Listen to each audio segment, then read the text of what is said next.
Hello and welcome back to Kerbal Space Program, and again I've got a few aircraft to share with you, because again I've been messing with space planes and not doing too much with actually leaving Kerbin, and I hope that's not too disappointing, but I very much love airplanes, and it's just who I am. So this series of planes I have designed with modern jet fighters in mind as their inspiration, and I suppose I will just get right to showing you. This is the Pylon Mark II, the largest of the three craft we'll be seeing today, and I'm going to go in order from largest to smallest because I feel the smaller ones are the more impressive because of how compact they are. But this one was specifically modeled after the F-15 with the lowered rear control surfaces and the stabilizers further forward than them, and then the two engines, with the exception of these control surfaces down here, which add a significant amount of maneuverability. But they all actually fly really well, and I didn't go off of anything other than what they should look like. And I see I've actually got two of the rectangular wings intersecting to make the body sort of the right shape. And yeah, let's just get to flying. So got the brakes off. The landing gear is very well balanced, so I can tip up very easily. And off we go. Very quick off the runway.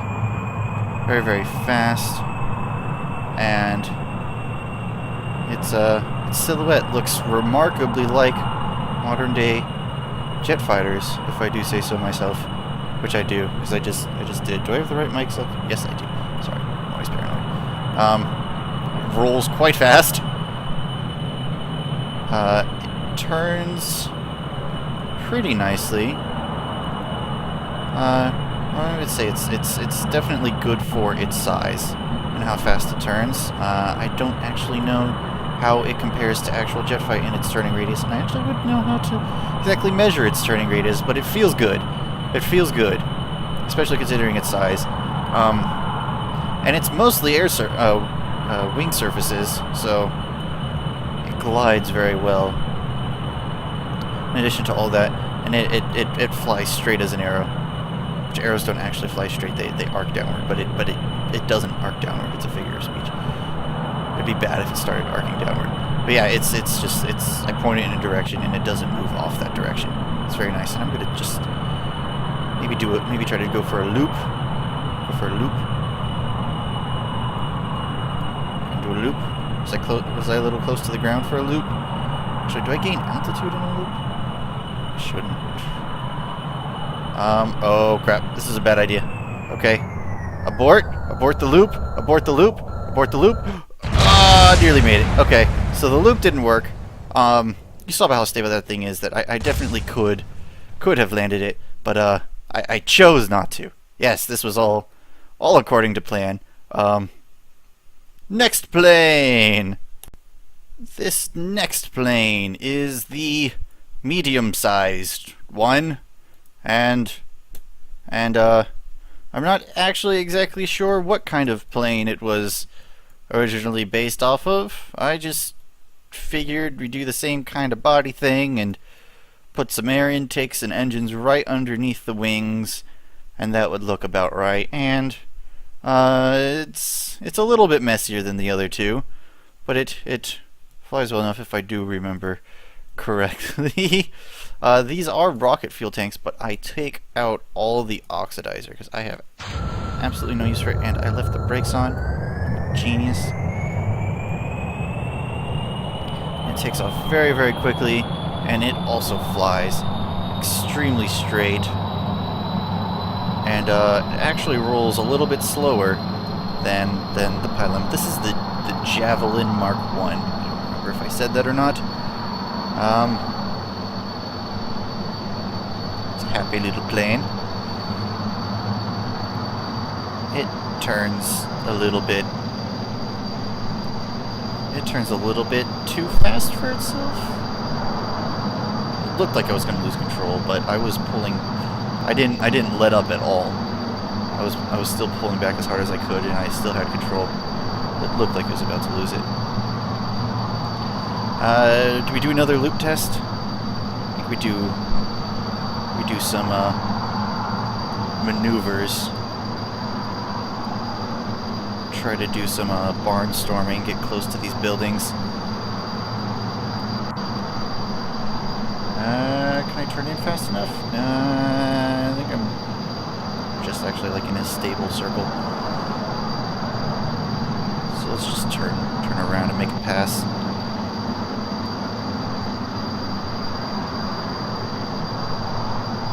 Or crash. Maybe we'll crash instead. Okay, I'm gonna turn tightly around the VAB. No, that was so unimpressive. I did that way too late. Oh, I hesitated. Oh crap! Oh crap! Oh crap! It's all good. It's all good. We have our landing gear. We can still glide. That was a horrible show. I hesitated on that turn way too much. But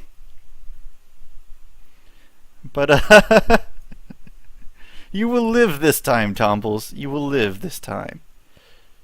Maybe. Can I hit the ground straight? Can I hit the ground straight, please? It's very important. Okay. Okay. It looks like we're good. It looks like we're good. Okay. Okay. Tombles is alive. Tombles is alive. All according to plan. Once again, hopefully this next one I won't crash and break some way. Yep, next plane. So our last and certainly least in size is the Dart Mark III, and I wanted to take a look at it inside the hangar so we could get really nice views of its sexy compactness. And look at that. Look at those. Look at that silhouette and how curvy and aerodynamic it looks. And it looks so pretty. And it flies really nicely. And I'm just a bad pilot. So I'm going to do what no man has ever done, except it's been done many, many times, and I'm actually going to try to go straight from here onto the runway while recording. Let's do it. Do I do it? Does it work? Did it work? Did it work without cheats? Yes, it worked. Okay. I'm gonna opt to not. Yeah, I want caps lock. I want caps lock. So now we are on the runway with the Dart Mark III, and again, it is exceptionally well balanced on the rear landing gear to make taking off a breeze. We have like the center of gravity right here, so the back landing gear pivots right on top of it. And I'm currently moving at 8 meters a second. Okay, now we're actually going to take off though.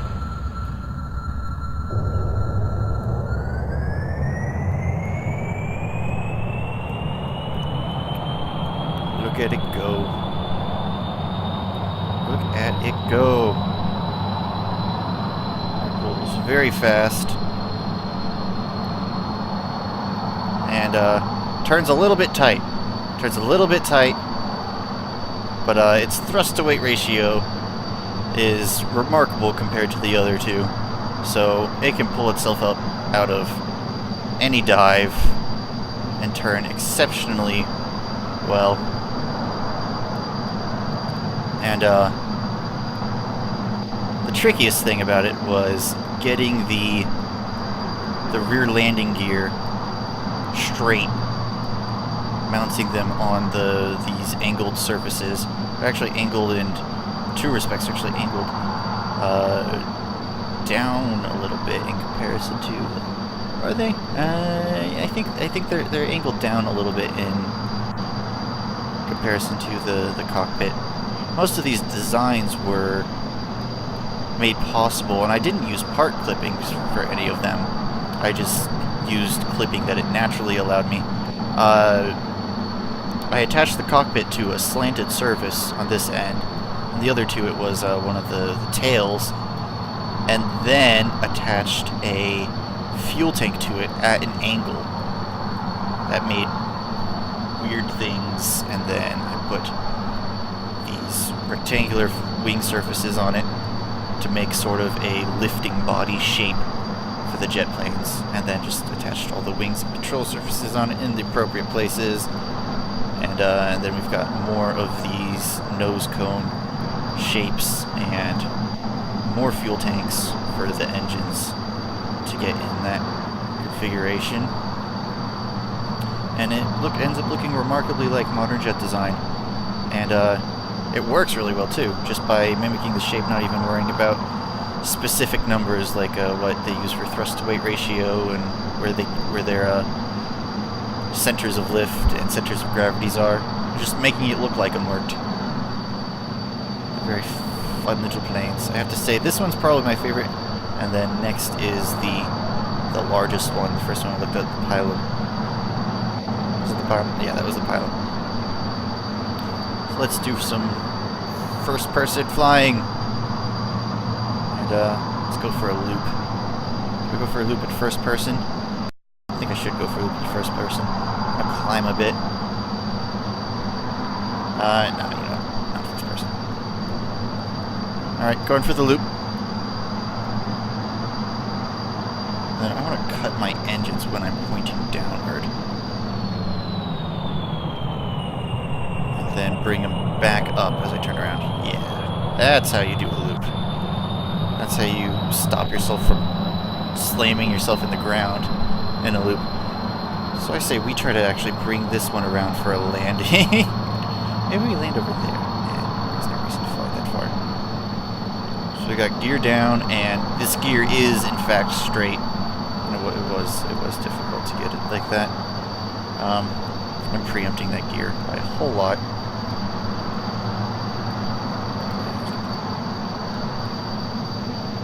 She's come around. Probably let off the throttle quite a bit.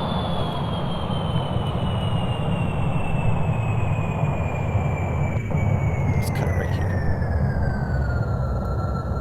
Coming in at an angle. Coming in hot.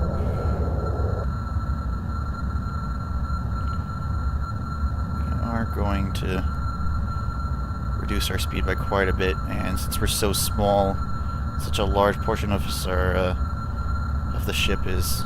plane is wing surfaces, can glide at quite low speeds. So reducing my speed is cake. Oh, I'm bouncing. Okay, that's bad. Okay, there we go. We're good. We're good.